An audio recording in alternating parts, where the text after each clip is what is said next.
Hello and welcome to Real Talk Cubing. I'm your host, Keaton Ellis. Hello and welcome back to the 11th episode of the Dlsone podcast. I'm Adam Besser, or the Rubik's Cubed. I'm Daniel Goodman, or DG Cubes. I'm Avocado, or hashtag Cuber. I'm Allison Lee, or the Programming Cuber. So today we have a very special guest. We have Keaton Ellis on. Hey. Thanks for joining us. Thanks for having me. All right, so let's get right into the Q&A. So this question comes from Keaton Ellis. For Keaton, has anyone really been far as decided to use even go on to do look more like? You've got to be kidding me. I've been further even more decided to use even go need to do look more as anyone can. Can you really be far even as decided half as much to go use go wish for that? Wait, that was a reply, right? That was a reply. Yeah, I saw that. It was good. Oh, that's the best. Wait, who replied it so we can give him credit? It was Jason. This is just Jason. Good job, Jason. Yeah. Thanks, Jason. Thanks, Jason. So, from Never Stop Cubing, which is true. Adam, when did you realize you were colorblind? I woke up one day and all the colors were different. No. No, you don't realize you're colorblind. Like, Yeah. I went to the doctor's and the doctor's office and they're like, "You're colorblind." I was like, "Cool." You know, it's like there's no like change because that's what you know colors as. Was it? Have you ever tried those in chroma glasses? The Oh, ones that yeah, Chris yeah, Olsen yeah. has? I have not. No. I want to try them myself because they change how your eyes see color. Yeah. Not just for colorblind people, but for like everyone. Yeah. So just want to put them on and see if colors pop more. Yeah, that's interesting. Yeah, I always wanted to try those out. Like I found them a while ago before the Chris video, but you know they're very expensive, and Yeah. additionally I'm only like mildly colorblind, so I didn't think it would have a real effect on me. And for several different types of people, it doesn't have an effect. Those glasses, it only works for certain people. However, I spoke to like. I didn't speak to Chris. I commented on his video, and he replied back. He said that he has the same sort of color blindness as me, mild. It's called protan, with red-green color blindness, and it had a huge effect for him, even though his color blindness wasn't really that severe. So I'm definitely, it's definitely intriguing. Want to try that out. The next question is from KSN Cubed. For Keaton, what was it like skipping 2 grades? Did you miss out on like labs and science, and did the social aspect of school change? Also, which grades did you skip? Okay, so that was a bunch of questions in one. I want to start with the last question. Which grades did I skip? I actually went into kindergarten a year early, so I started like 4. And then I didn't skip a grade, but what I did was halfway through 2nd grade, I got bumped up to 3rd grade and just finished the year as a 3rd grader. Oh. So, because it started really young, I don't think that changed the social aspect of school that much. I went to a really small elementary school, so I knew everyone in the school anyway. So going from 2nd to 3rd grade wasn't, I have to meet 150 new people. It's no, I already knew the 10 people that were in the 3rd grade. So, like that was not a big deal at all.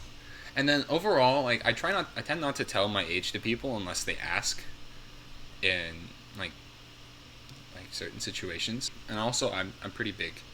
So usually people don't question me. They're not like, people weren't like, you're really short or you're really small. Like, are you super young? No, I was usually like normal. Wait, what? So, What year are you in right now? I'm a junior in college. Okay.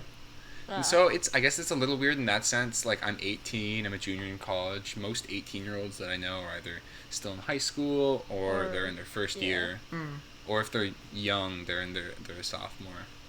And I work as a tutor, and I was tutoring a freshman. They asked, how old are you? Are you a grad student? I'm like, no, I'm 18. They're like, oh, shoot, you're 4 years younger than I am. And I'm like, sorry. I didn't.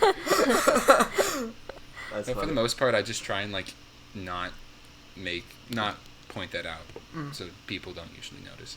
Yeah. I feel like it's even the same thing as far as subject matter in school. Like, it's a lot easier to skip like 2nd grade, I think, than it is to skip like sophomore year in high school. Yeah, this is definitely true because I was pretty fast at learning stuff, and like at that age, you don't learn a lot. Like if I had to skipping a year in college, which doesn't make sense, but yeah, like if you had to skip a really late grade, it's not because you're smart enough to go on the next grade. Like if you're smart enough, like most normal people who are pretty smart don't do that. It's that you've already done all the material.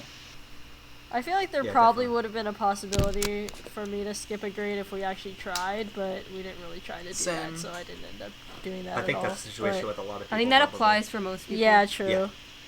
For like most people that are higher level, they could have skipped a grade when they were younger, but it's like they just never tried to. Again, that's like more of the social aspect coming into effect because the parents don't want you to skip a grade for that reason. Yeah, like my parents didn't want me to skip a grade because like, I was pretty well acquainted with the kids in my age group, and I was already on the younger end of, my year, so yeah, it didn't seem necessary. One thing that I think that skipping a grade might be a bad thing is that it just gives someone less time to process and think about things. Like, at my stage in life, I have to think about my final summer before I graduate, what I'm going to be doing after college, and then there could be someone else who's exactly my same age who's just trying to make friends on their floor in the dorms for the first year of school. So having more time to do things isn't always a bad thing. So if I had to go back and do it all over again, I don't know if I'd change it.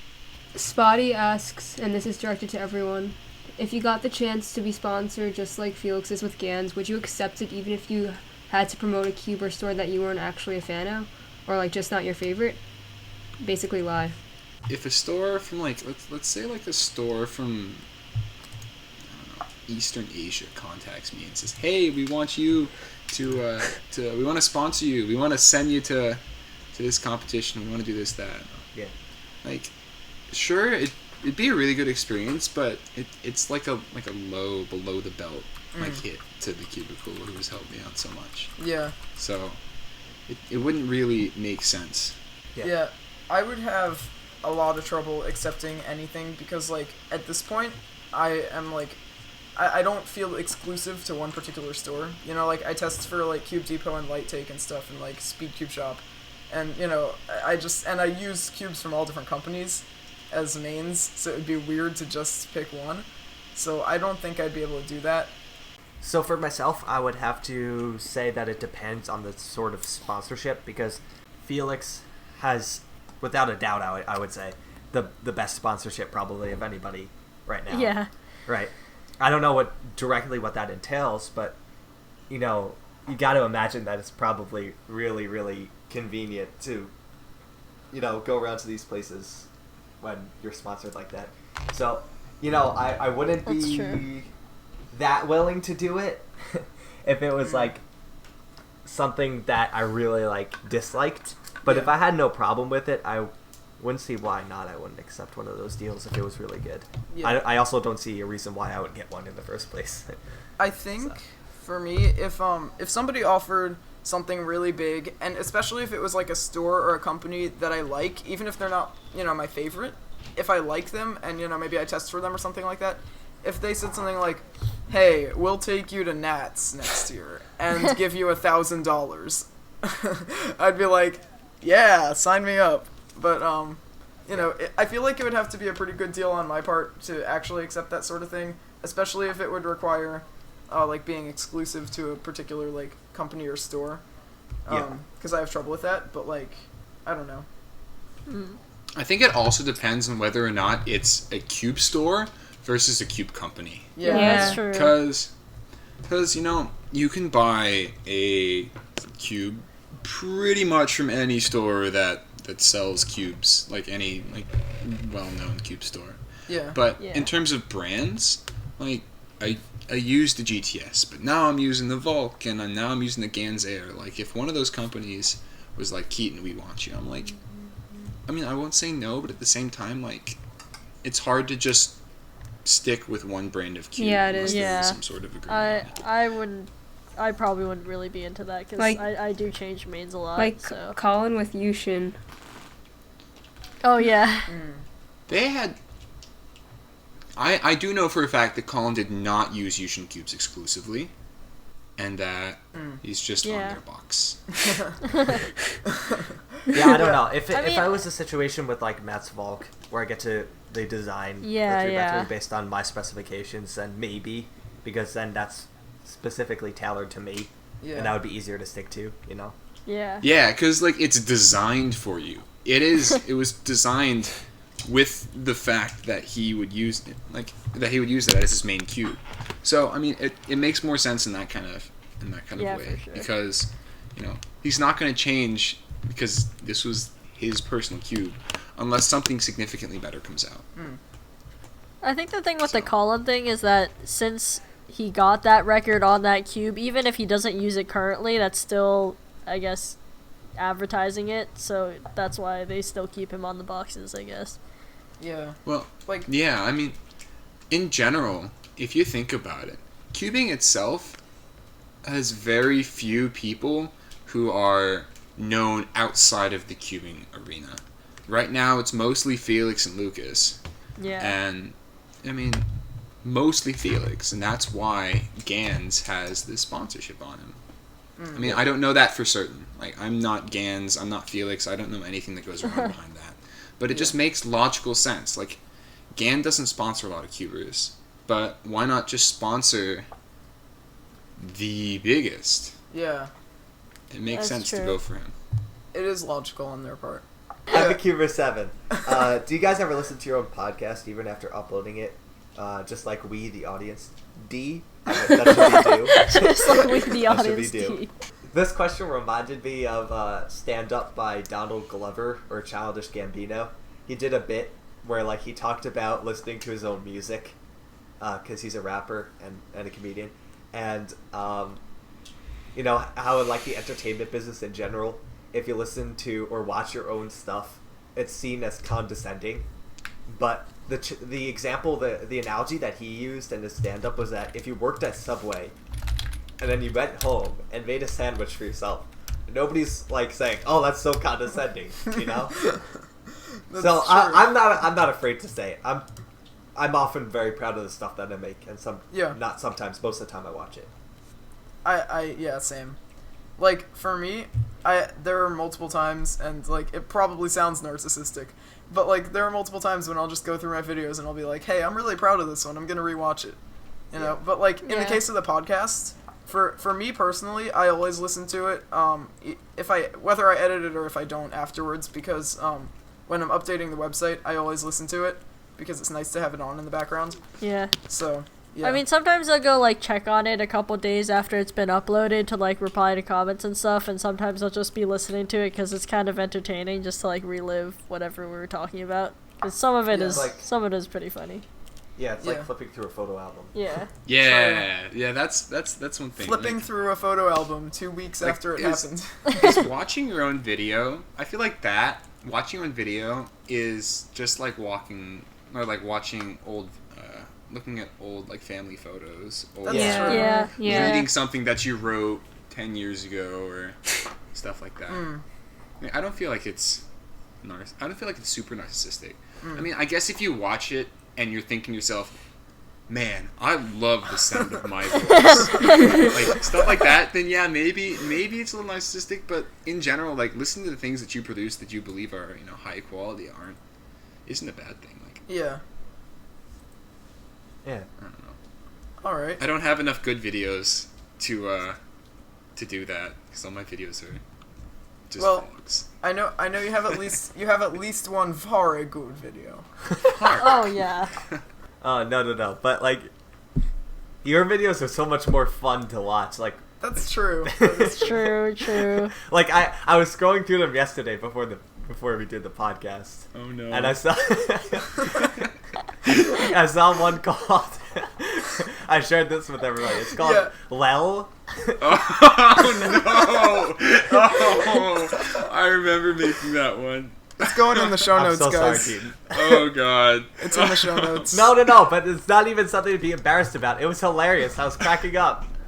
It's like, that's entertainment right there. That's gold. Yeah, I remember. I used to do just a ton of really bad, low quality videos, but I feel like my channel is more of a vlog channel that's related to cubing, rather than a cubing channel. Yeah. Yeah. No, honestly, like, I really enjoy watching your videos, though. Like, even, like, you know, the vlogs you do and stuff, they're just, like, fun to listen to. Like, usually I cube while listening to them, and it's, like, it's cool. I think there's just like different styles of cubing videos, and it just depends on what you feel like watching at that time. Like there's like the super professional styles, like the JR Cuber type things. Then there's like the personality, like Derpy Cuber, you know, or like, and then you have like the like more casual. That's basically all personality at that point. So I don't know. You just pick and choose. That's a good way to put it. It's good to have a mix. From Pyro DCN, when do you think newer cubers should switch from beginners to CFOP? Give them a break. Just say beginners. Fine. From beginners to CFOP. I've seen many people switch above 1 minute, and I just think that it's wrong. You miss a lot of opportunities and also get the wrong ideology. Being sub 34 with beginners with minimal practice, just casual solves. Not saying this to brag, but to show how easy it is to get relatively good times with beginner methods. I think that cubers should at least become sub 45 before switching. I disagree. Same. I don't think it matters that much. Yeah. I relate to this because I was that person.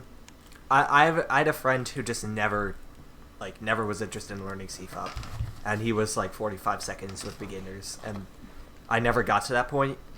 I was at a minute, and I decided to switch to CFOP, and I always felt like I could be faster if I just did beginners longer. Like, really? And just got a better understanding of how the cube worked before I just switched methods. I don't know about that. I feel like at that point it would make CFOP learning CFOP easier, but I don't think it would improve the way that you knew the cube. Honestly, Yeah, I think you would even know it better if you started CFOP earlier, because you're spending. I guess it depends on the way you think about it. Yeah. But for me, I think that you'd get a better understanding starting with beginners, obviously, but switching to something that requires a little more thinking, a little more visual spacing, and it helps you understand the cube better, in my opinion. Yeah. I mean, I guess that's true. I just always thought of it like CFOP is a little bit harder to improve on than beginners. Mm. Yeah, because like it's got a pretty steep learning curve to start. Yeah. Yeah. So, I mean, I switched from beginners to CFOP, from beginners F2L to F2L, and I averaged 21 seconds. So maybe I'm a little hypocritical, but I think if you want to learn how the cube works, I think instead of learning CFOP, you should learn blind.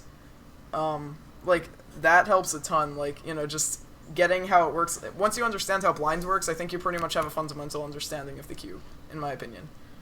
that's But true. Yeah. I don't know. I don't know about that. What about FMC? Yeah, but FMC is like, I don't know. Yeah, I get what you're saying, though. Like block building and stuff. Yeah. I feel like I think- FMC is more of a build up from beginners and CFOP and stuff like that, and those learning things. FMC comes from that stuff. I feel like FMC has a really high barrier to entry, because not only do you need to know how to solve the cube, you also, in order to do it effectively and within 80 moves as legally determined by the regulations, you need to be pretty efficient with your regular solving. Because, you know, busting out something crazy in an hour isn't, you know, incredibly difficult, but it's not like super easy, especially for someone who doesn't know the cube well. Yeah. Like, if you're struggling to make F2L pairs for a speed solving method, I think you'd have just as much of a struggle trying to build blocks. Good I feel points. like, as far as the whole beginners to CFOP thing, I mean, this is, of course, if you want to use CFOP. You might be switching to Yeah, Rue, my I don't question know. was, why would you want to use CFOP? Oh. Hey, hold on. That's a pretty good method, I've heard.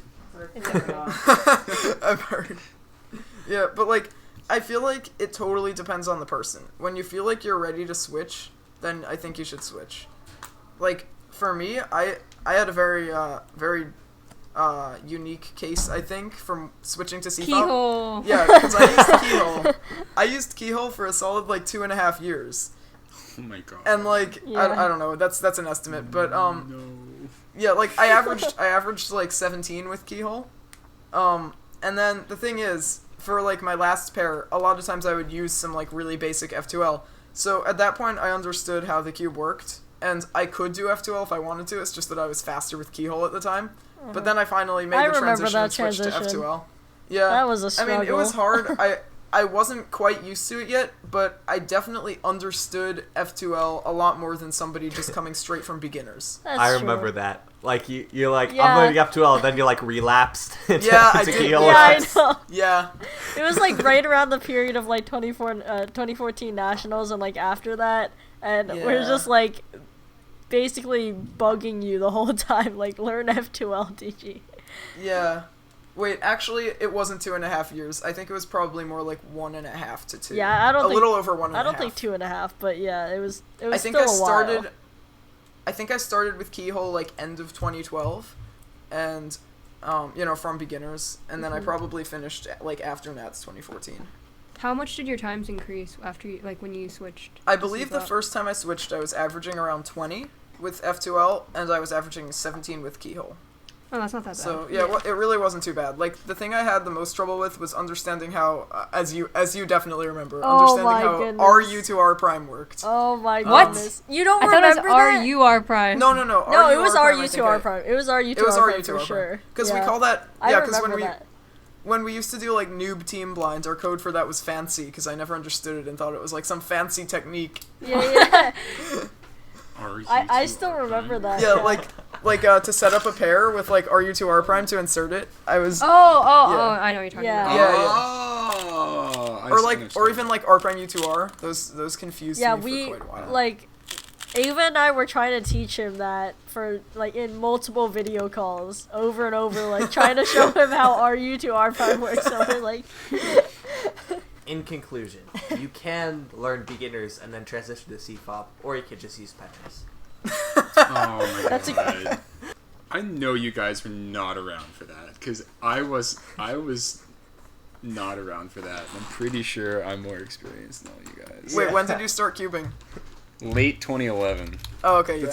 That's when I started speed solving. I learned how to solve a cube April 2012, and I mean, pretty much I started speed solving then too, but I didn't go to my first comp until beginning of 2013. Okay, so that's it for our Q&A, so we're going to go into our next segment now, which is Real Talk Cubing. The original idea for the segment comes from Channing Cubes, also known as Channing Cubes 1 week ago, and this particular topic is about a thread posted on speed solving on September 10th by Just In Time Cuber. And he made a Google survey about your opinion on current WCA-related topics. So there are a bunch of questions here, and it's basically just asking people's opinions on what they think about controversial WCA-related things. So we're just going to go through these. I thought it was a good idea to have it in this episode, considering, Keaton's a delegate and everything. So it'd be cool to get his perspective on it. But I'm just going to start with the first one, which we all get asked a lot. Should Killaminx be made an event? So, for those who don't know, I live stream, and over the course of like an hour and a half to 5 hours of the live stream, I'll get this question asked maybe a dozen times. And it's the same answer every time. A solid maybe. Because, okay, as of this episode, there are 2 competitions coming up with some potential Killaminx rounds, and that's like the way to start. Like, if those go well, and if people really enjoy it, and it's not too similar to Megaminx, then yeah, I feel like there could be a serious proposal.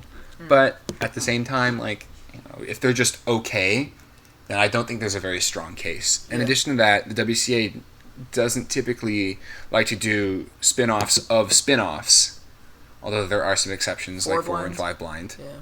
I think it's a good idea to add it, honestly, if it does go over well at those competitions that have it. I mean, like, we already have a random state scrambler, which I think is awesome. But, I think the main thing would be changing a couple regs, but honestly, I don't think it would be that big a deal to, update the regs to account for Killaminx. So, I wouldn't have a problem with it. I think it would be cool. I sort of want it to be an event just for the sake of having a new event. Yeah. Yeah. The real question is, should Floppy Cube become an official event? No! Oh my god. Should Magic be an official event?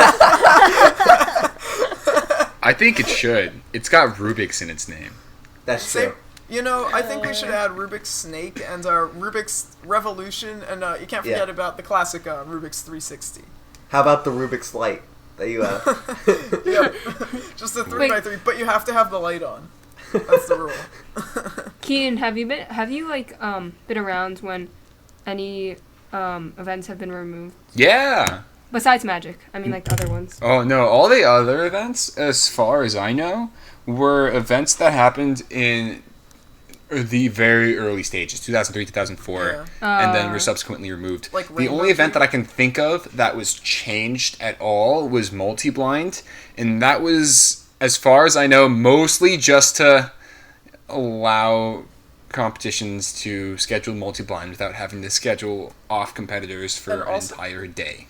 At one point for multi, didn't they make it so, like, it was based on success percentage? So, like, a 2 out of 2 would win over a 41 out of 42. Yeah. Yeah, that's I didn't actually know stupid. that. Yeah. One thing row one with a 2 out of 2, and someone else got like an 18 out of 19. Yeah, that's so stupid. That sucks. But one thing that old multi-blind, for those of you who didn't know, was nowadays you get 10 minutes per cube with a maximum cap of 60 minutes, but before you just had 10 minutes per cube. So, for example, Masco's world record attempt of, 41 out of 41? 41. 41 out of 41 would be 410 minutes long, which is just under 7 hours. Ooh. Which is a totally different level of skill. If you're given just under 7 hours to do 41 cubes versus 60 minutes, like, there's a whole new level. Like, if Masco was around in that era, 150 cubes. Easily doable. Yeah. No, he did a 150 cube attempt one time. He got 125. Which is unbelievable. Yeah. Yeah. I've gotten 2 out of 2 officially. And unofficially. Yeah, I have 2 out of 2 officially. 5 out of 5 is my best unofficially. I've done 2 total multi-blind attempts, both of them in competition. In conclusion, hashtag bring back Rainbow Cube, and we should make Magic Cube an event. Alright, moving on. Okay, so the next question on this is what should we do with misalignment penalties? So, to explain further, it says, many people think that our current flat 2-second penalty needs to be rethought. Some say that it should be ditched entirely and competitors should be given a DNF instead of a time penalty for misalignments, while others think that clocks should get misalignment penalties or that the penalties should be changed to be proportional, because a 2-second penalty will matter much more on a 4-second 2x2 solve than on a 7-minute 7x7 solve. I'm for proportional. I'm not. That makes it so complicated. Yeah, honestly, I think +2 is fine for most situations. Obviously, stuff like 7x7, it doesn't make a ton of sense, but at the same time, I don't think that there should be don't think it should be just solved versus DNF, especially for big cubes, because DNFing in big cubes is really... DNF mean. Yeah, it's so frustrating. I DNF'd my 7x7 solve in New York City summer. Ooh. I DNF'd one of them. It frustrated me. Because, one DNF is like a DNF mean, like I just said. You said proportional would be difficult, but is it? Well, Yes. Proportional requires either significant, like strong mental calculation abilities or a calculator. And asking a judge to always have a calculator on them, while it's not unreasonable, sometimes people don't want to use their phones, they prefer to use the stopwatch, and it keeps things a lot cleaner without having a proportional penalty. Yeah. Also, I think judges can be really bad as it is. Yeah. And, I remember at Doylestown, there was a judge, and, some guy got a +2, misalignment penalty. And it was pretty obviously +2, I would say maybe 55 degrees off or so. And, he got, a 26-second solve or something, so it wasn't, that big a deal. It wasn't like he was going to podium. But, on 3x3 this was. But the judge was, a non-cuber, and she was like, oh, it's fine, don't worry about it. So, maybe she just didn't feel like doing the mental math and adding 2. But, if it requires a calculator and actually pressing buttons, I feel like some people might just be like, that's effort. I don't want to do that for this hobby of some other person who I don't care about. Oh, dang. Okay. So The exact opposite thing happened to me at an ODU competition. So one of my friends, who averages like 25 seconds, stopped the timer and his cube was off by maybe 10 to 15 degrees. And the judge looks at the cube and he's like, I think that's a +2. And I'm right next to him, I told him, no, that's not a +2. It has to be over 45 degrees. Mm-hmm. And he looks at me, he's kind of scrunches up his face, and he's like, are you sure? I'm like, at the time I was a delegate, so I was like, yeah, I'm 100% sure. And he's like, I don't think so. And I'm like, I'm a delegate. I know what the rules are. And even then, he was like, okay, whatever.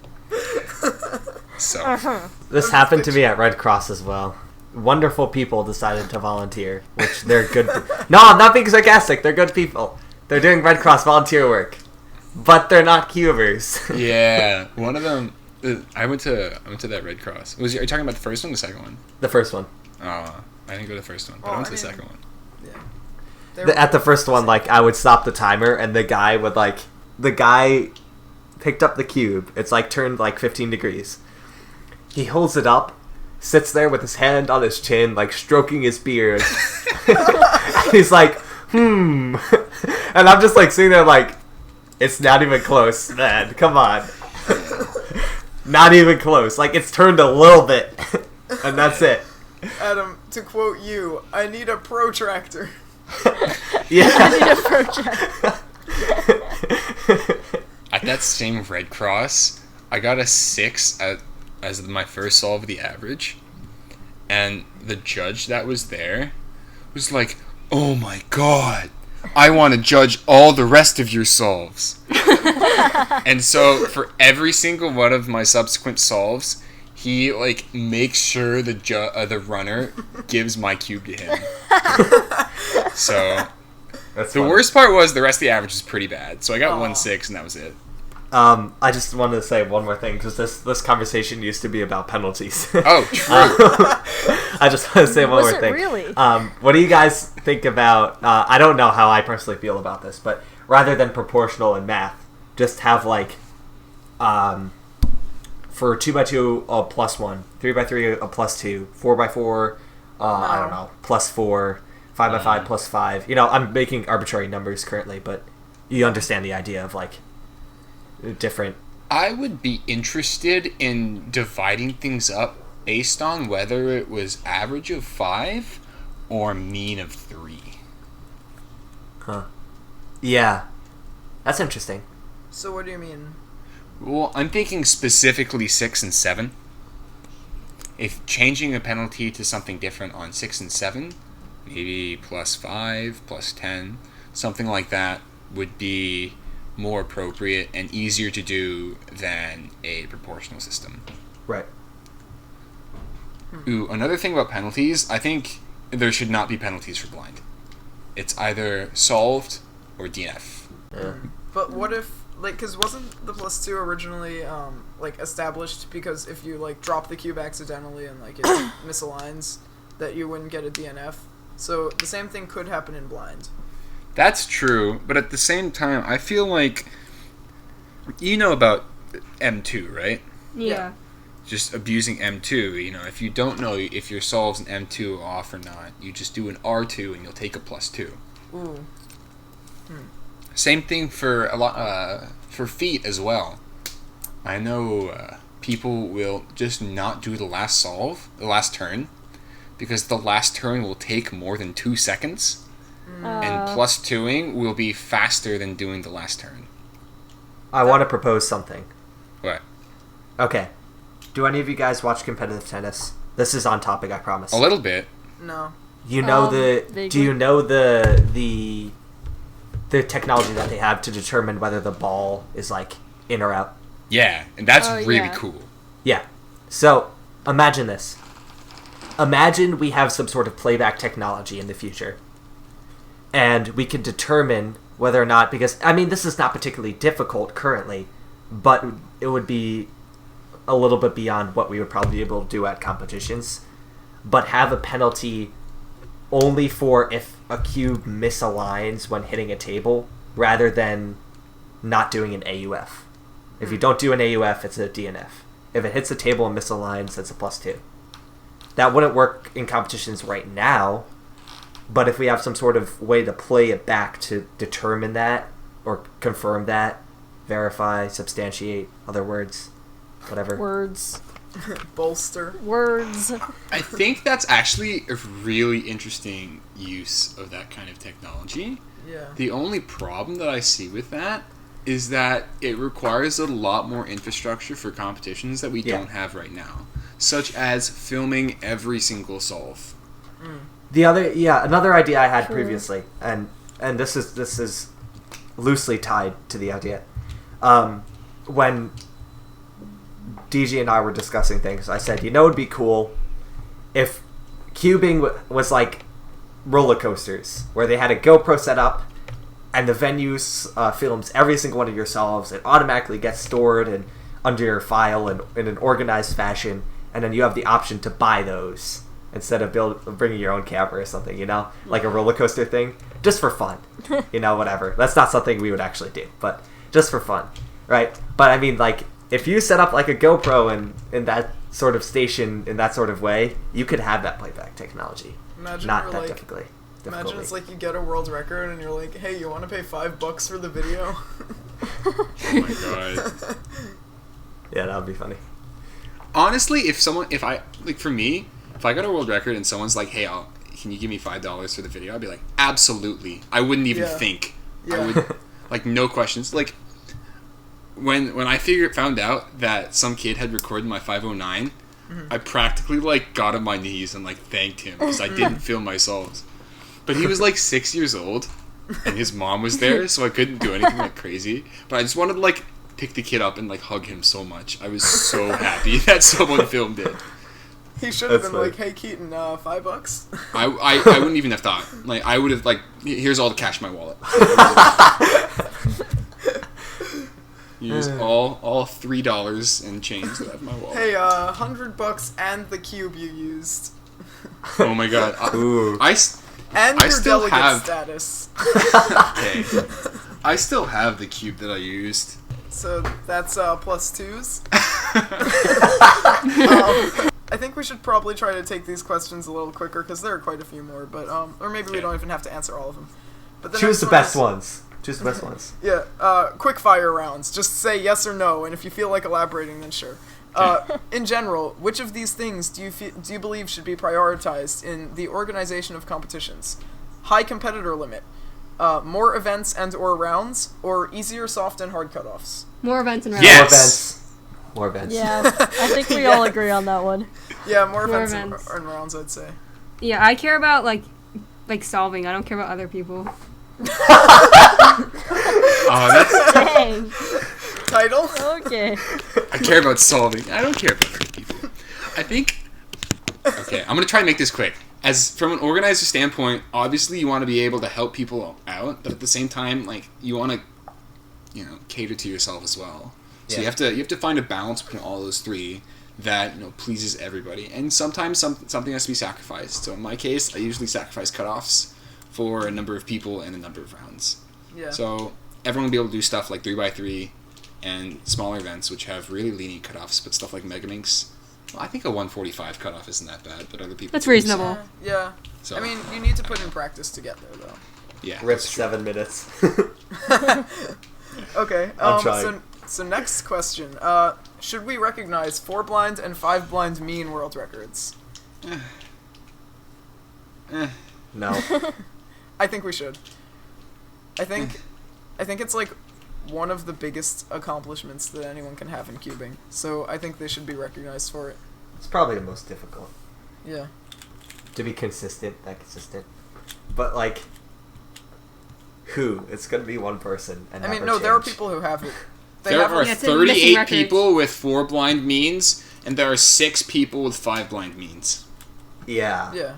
Yeah. Then it's so hard to become platinum member. Yeah. Yeah, then it'd be really hard. Yeah. I think don't it's... know. I don't think it's a bad idea to include it, but I don't see how much of a benefit it would be. True. I mean, there's like a higher achievement, but getting there in the first place is pretty hard. And then being consistently able to solve 3 in a row is incredibly time consuming. But like, imagine somebody who has the mean world record, like theoretically. Imagine they have never had a world record before or something like that, and that's the only thing they could have a world record in or whatever. Like, I think they should get the recognition personally. Well, currently it's Kale Shone and Kaijun Lin. Kaijun already has lots of world records, but Kale does not. So that would give Kale a world record. That's true. So that's not a bad point. But I don't like kale. Doesn't taste good. At first I thought you had some like sort of secret grudge on kale, and I was like, no, kale's awesome. I don't like kale. I thought I made that clear. Title? There are too many titles. Okay, next question. Should feet and/or clock be removed as official events? No. No. Just straight up no. I don't think we should be going backwards. I'm gonna go with no. I think in this day and age, they wouldn't be added, but there's not much of a reason to remove them. Yeah, that's a good way of putting it. Yeah. Next. Okay. Was making stickerless cubes competition legal the right decision? Yes. Yeah. Yes. Yes, absolutely. No, but you can look through them now. It's like you can see it in the insides. It's cheating. Yes, because I know Felix cheats when he uses stickerless cubes. I think stickerless cubes. I personally actually don't like stickerless cubes. I love except them. the X-Men Megaminx. That thing's amazing. I love it so much. The sculpted one's so good. But apart from that, like, I just prefer stickers. Rip and I know colors. a lot I of don't. fast people prefer stickers as well. So obviously there are people that won't, but I feel like it's more of because they like the cube more, instead of, I can cheat by looking at the backside of the sticker. Should Kinch ranks or a similar all-round ranking system be implemented on the WCA page? I'm I gonna don't say know what No. that is. That was a lot of reactions at once. Mine was the best. Officially? DG, you say yes because it benefits you. I say yes because it benefits me, but I also say yes because, like, I think it gives another perspective on... I mean, we have some of ranks. But it's very different. Like... Sorta. I mean, as far as my personal Kinch ranks and sum of ranks, like, when I competed at Fantastic Manhattan, my Kinch ranks went up, like, 400 places or something, because I competed in, like, multi and feet and all sorts of other, and clock and other stuff that I hadn't done before. But my sum of ranks didn't improve all that much. Like, it did a decent amount, though, but still, I don't know. Yeah. I think it's kind of cool. Wait, DG. Yeah. Do you think that there should be an official, like, recognition for Summer Frank's mean? Like a world record? That was supposed to be a joke, but it was really bad. Oh. No, but, like, honestly, it would be kind of cool if they had sum of ranks as an official world record. Yeah. Yeah. I mean, that changes, and sometimes it changes without someone even competing. That's true. Like, Yeah, I someone could get a world record by not competing, and I don't necessarily like that. Yeah, I guess, yeah. I see what you're saying. Yeah, so that was real talk cubing. Suggested by Channing Cubes 1 week ago. Yep. So that was good. Maybe we'll in the future go back to those questions that we didn't answer, but it's good to get a delegate's opinion also. Okay, so now we're gonna go on to everybody's favorite game. Except Who mine. did what? All four of us have written scenarios that have actually happened to us in the past, whether it's cubing related or not. It could be funny, embarrassing, whatever. And your job is to just go onto the show notes and read out loud all of the four things. And then once you're done reading them, you assign who you think did what, essentially.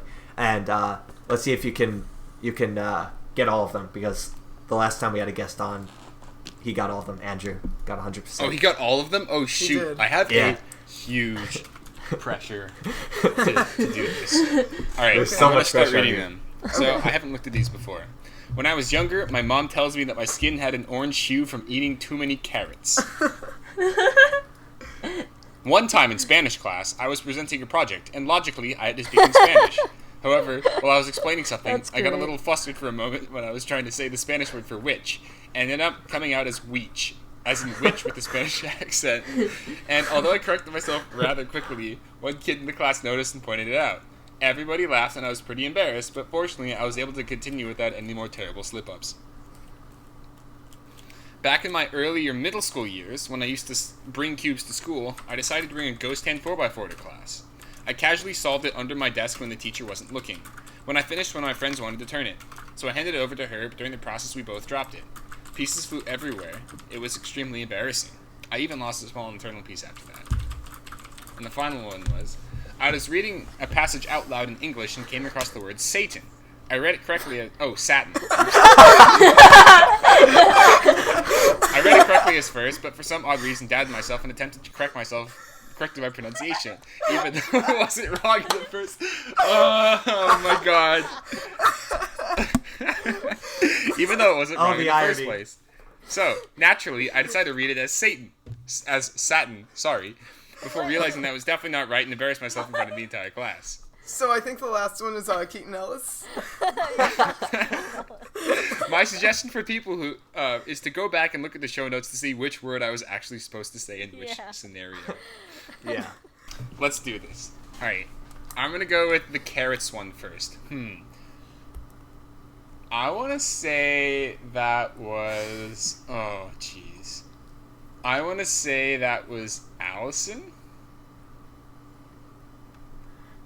The deadpan silence of you guys makes me wonder we're like trying not to react to anything. Yeah, we can't really tell you. And it helps that our face cams are off. Yeah. Alright. Spanish class. Which one of you is this story's teller? I'm gonna go with... Oh, jeez. I'm gonna go with Daniel. Oh my god, more deadpan silence. Pretty sure I'm wrong at this point.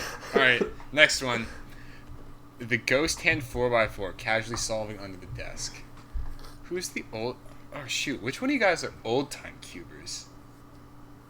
You guys are all like back in my earlier middle school years? Does that imply that you're still in middle school? I don't remember how old you guys are. I'm gonna guess that's Ava. And the last one would be Adam. All right. Well, you didn't do that bad. You got 2 out of 4. Hey. Pretty good. So Nice. the Spanish one is DG. Me. DG, you're supposed to say me. I mean, You're it's not a supposed to say me. surprise. I don't need to. Alright. And the ghost hand one is Ava. yeah. Yeah. However, I like carrots, so And, I was thinking I was either reading Allison during- or you. yeah. I was thinking either Allison or you for the carrots one. Okay, so that's about it for who did what. So Keaton, you actually did like better than most people. So that's really good. Wait, Because who have we had? No, who's that's like gotten- average. that's Yeah, average. No, has I anybody feel like gotten most people get 0 out of 25%. I feel like most people get 1. No, Oh, I feel okay. like I don't know. Hey, what was your favorite part of the podcast? The part where they debated about how many who just loves everybody got right? Somebody go back and Has determine anyone the average gotten for 0 that. out of Yeah, somebody has. Someone That's got gotta be 0. embarrassing. Getting Yeah. 0. Oh yeah, I think someone did. No I one's forget who gotten. it No was. one's gotten 0. No Really? one's gotten 0. I think. I No, thought I'm someone sure- said I think it, somebody was, like, did. laughing about it. Okay, whatever. Wait, really? Wasn't it Damien? Damien got It 0? might have been Damien. Of course Damien would get 0. Of course the old guy wouldn't understand the kids. Somebody's gonna have to go back and fact check us. Yeah. Go ahead and... Yeah, I'm talking to you. You right there. You go ahead to calculate an average and find you, who got 0. The guy with the username on YouTube. You. So, now, it's time for everybody's second favorite game. Cubing in the news. It's not a game though. Yeah, it's not a That's game. true. Okay, we can Alright. come to a truce. Like, everybody's favorite game is who did what, and everybody's favorite segment is cubing in the news. Ooh, No, segment's but better. no. Game is a segment though. Oh, dang. That's true. Everybody's favorite reading is cubing in the news. Wait, but who did what as a reading too? Oh, dang my it. goodness. Okay, wait, can we... Everybody's Keeping in the favorite News? segment that starts with a W is who did what. Everybody's favorite segment that starts with a C is Keeping in the News. Fine. Okay, There wait, we go. Can we just go to Keeping in the News? Yeah, just And now it's time for Keeping in the News. Okay, so, for those of you who don't know, if you haven't ever listened to the podcast before, this is the best segment. Debatable. Called Cubing in the News. So today, we have an article called "With a Click and a Twist, St. Philomena Students Master Rubik's Cube." So before we start, I would like to have a little disclaimer. I and nobody on this podcast has anything has. against St. Philomena students. It's just that it's a pretty funny article. So Keaton, do you want to start? All right, let's do this. Peoria. St. Philomena school student Kaiser King first got his hands on a Rubik's Cube about 3 months ago. Do I continue? On Thursday, he participated in the school's first Rubik's Cube competition and finished his puzzle in a speedy 1 minute, 7 seconds. An impressive feat, but even more so is the fact that he's only in the 2nd grade. I solved my first Rubik's Cube in 3 hours, which is surprising for a first time, Kaiser said, holding a blue ribbon in one hand and a trophy in the other. Today I was kind of happy for finishing in a fast time.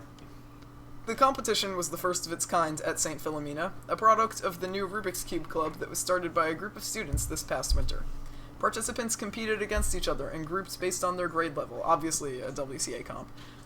totally. Kaiser was the fastest in his group, made up of grades 1 through 3, while the fastest students in grades 4 through 5 and 6 through 8 finished with similar times. 6th grader Blake Simpson led his group by clocking in at 1 minute 13 seconds. He said that his ability to complete the confounding puzzle is a testament to his dedication. It's really cool to show others what you can do. To wow them and excite them, Blake said. It's kind of cool to show people how hard you've worked, too. The students and faculty of St. Philomena immediately took notice as they watched intently and silently throughout the competition. Wow, that sounds like a really awkward competition. Other than the distinctive clicking sound that the cubes make when twisted and turned, each round was relatively silent. Wow, this is just getting more and more awkward. Whenever a winner was determined, the crowd's cheers were loud enough to be heard down the hallways. Because of the enthusiastic response to the competition, Assistant Principal Mike Plunkett said there are already plans to hold another one next school year. His hope is that more students, particularly older ones and girls, will join the club. Now, is that kind of comment sexist? I don't think it's so. sexist. I think that's. I mean, I think it's just the nature of the puzzle of this hobby Of the puzzle. of the puzzle. It's like Rubik's Cube saying is male. It's like saying like there should be more females in the science field. That it's not sexist. necessarily It's just- sexist. What about it's the just more saying general that statement, there should be more females? What? What? that's Is that a thing? that's people sexist say? I've against never males. heard that. I don't know. There are like more females than males, though. Are there, actually? Yeah, in the world, yeah. Is it like, what, 51-49? Something like that, yeah. Okay, it's not a huge difference. Okay. Anyway. Continuing. Called like gender studies. This is gender studies. It's kind of shocking and amazing that a number of kids can do this, Plunkett said, referring to solving the cubes. It's like watching someone paint. I'm in awe. What? What? What? Hi, in awe. I'm Keaton. Hi, Keaton. I'm Dad. Hi, Dad. I'm Daniel. I'm in awe when somebody's painting. Yeah, I just love watching this. That's like if they're Yeah. saying, it's like watching paint dry. I'm in awe. Watching Bob Ross paint is pretty awe-inspiring, though. That is true. True. I guess. But I think that's just Bob Ross.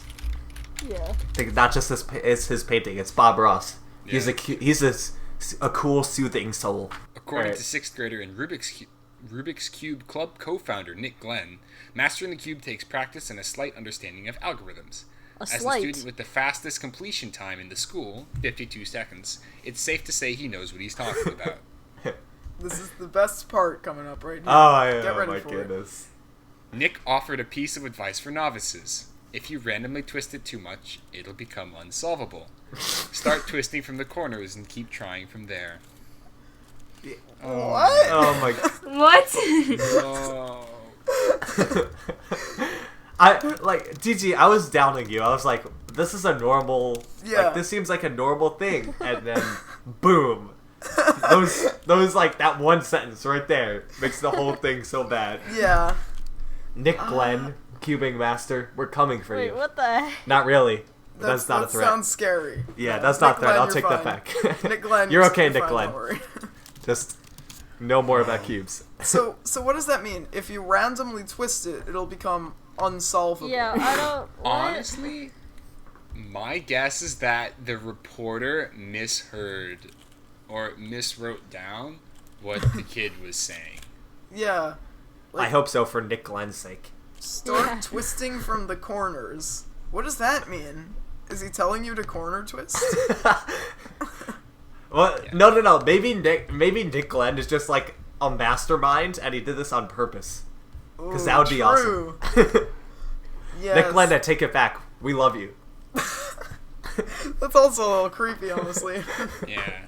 I had a reporter talk to me at a competition, and I'm reading their article right now, and it just says, part of what I said says, it's just recognizing 6 algorithms.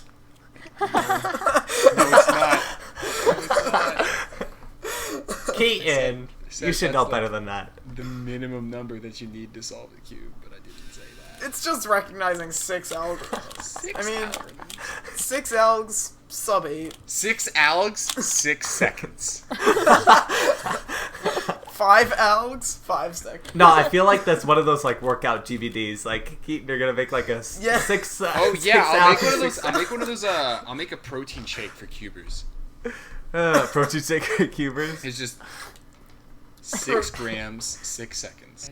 Okay, so that's about it for cubing in the news. That article really wasn't too bad, but I mean, if you start twisting from the corners and keep solving from there, you can accomplish all of your dreams. Also, that competition in general just sounded so awkward. It's like, can you imagine them just being totally silent through the rounds? And Yeah. then a winner gets declared and suddenly, like, bursts out in, like, really loud clapping. I guess it's kind of like finals at a competition. I guess, but I don't know. That just sounds I really feel awkward like- to go to. Yeah. And, like, imagine if you just don't care at all, then what? You're just sitting there watching these people turn plastic children. It's like those uninterested chaperones, like, Yeah. of that, like whoever's running that. Thank Nick you. Glenn, I haven't decided if I like you or not yet. I'm gonna go with you're a mastermind, and you did that on purpose to sabotage this article. In which case, you're a genius. But Sabotage all the future cubers that are trying to become cubers, and they're like. Anyway, so that's about it for this episode of the Dlsone podcast. This was a really fun episode. Like this was really good. So a big thank you for Keaton for being on. Big thank you guys for having me on the show again. No problem. Thanks for coming on, Keaton. And we want to announce our next guest for the next podcast. So drum roll, please.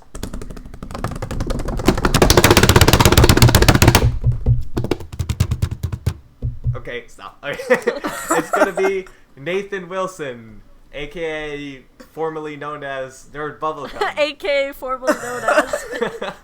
Also known as, formerly known as. I meant formerly known as. So we're really excited to have him on. Particularly, I'm excited because he's a modder, and I like modding. Yeah, that's about it for this one. So if you have any comments, questions, or suggestions, you can leave them down below, and that'll be much appreciated. Like, share this video, and follow us on social media in order to be awesome. And don't forget to subscribe. Thanks for watching. Okay, bye.